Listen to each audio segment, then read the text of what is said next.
Hey, it's Tom from Tom's Toons.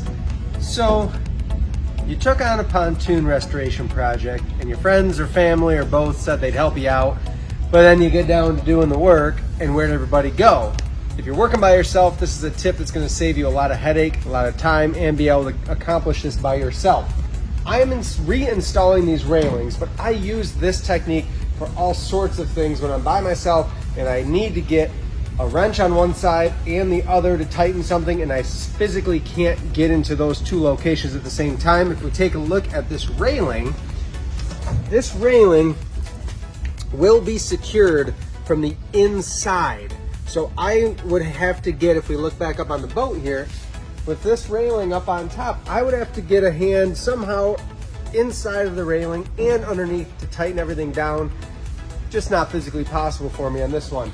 So what I do is I'm gonna take a 7/32 drill bit. It's 1/32 of an inch smaller than quarter, because a 1/4 inch is the hardware that I'm gonna use to secure the railing to the deck.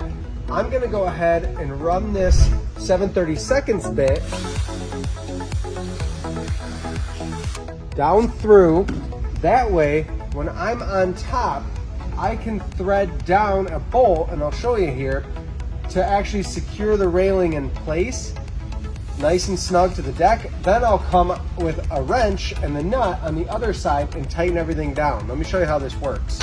So if you can imagine the railing being up here and I'm up on the boat installing this, I can go through the wood. It's gonna thread into the wood, and we're hitting aluminum. It's gonna thread right through the aluminum as well. That's gonna snug down, that can't come out.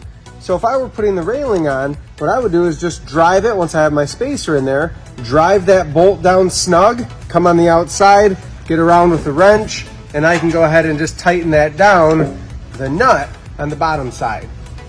Try that tip when you're working by yourself to get things done and keep things moving along on your project.